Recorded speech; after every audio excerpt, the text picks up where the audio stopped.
கர்த்தராகிய இயேசு கிறிஸ்துவின் இனிய நாமத்தில் இந்த அதிகாலை வேளையில் உங்கள் யாவருக்கும் அன்பின் வாழ்த்துதல் தெரிவித்துக் கொள்கிறோம்.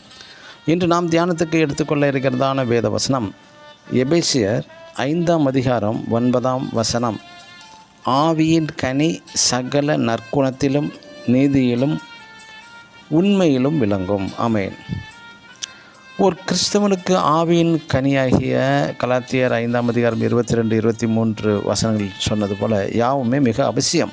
எதையும் ஒதுக்கிவிட முடியாது. சில அறியாமை கிறிஸ்தவர்கள் நினைப்பது ஞாயிறு ஆராதனை மட்டும் செல்வது, சிலருக்கு அங்கு ஆராதனை வீரர்கள் நடத்தும் பாடல்களுக்காக சபை மாறி மாறி செல்வதுண்டு.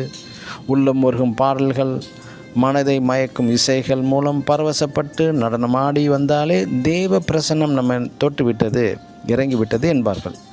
மத்தேயு எழுதின சுவிசேஷம் 18ஆம் அதிகாரம் 20ஆம் வசனத்தில் சொன்னது, இயேசுவே சொன்னது, 2 பேராவது 3 பேராவது என் நாமத்தினாலே எங்கே கூடியிருக்கிறார்களோ, அது சபையோ அல்லது வீடோ, அங்கே அவர்கள் நடுவே இருக்கிறேன் என்று தெல்ல தெளிவாக இயேசு சொன்ன பிறகும் கூட இந்த இயேசுவின் வார்த்தையை தள்ளிவிட்டு அநேக சபை போதகர்களும் ஆராதனை வீரர்களும் சொல்வது வாரும் வாரும் இறங்கும் இறங்கும் என்று சத்தம் போட்டு கத்தி கூப்பிடுகிறார்கள். யாரை என்று தெரியவில்லை. நாம் 1 ராஜாக்கள் 18ஆம் அதிகாரம் 26, 27 வசனத்தில், அன்று பாகால் தீர்க்கதரிசிகள் காலை முதல் சத்தம் போட்டு கத்தி கூப்பாடு போட்டு எந்த பதிலும் வரவில்லை. ஆனால் எலியா செய்தது என்ன தெரியுமா? 1 ராஜாக்கள் 18ஆம் அதிகாரம் 36ஆம் வசனத்தில், நான் இந்த காரியங்களை எல்லாம் உம்முடைய வார்த்தையின்படியே செய்தேன் என்கிறான். தேவ அக்கினி இறங்கியதையும் நாம் பார்க்கிறோம்.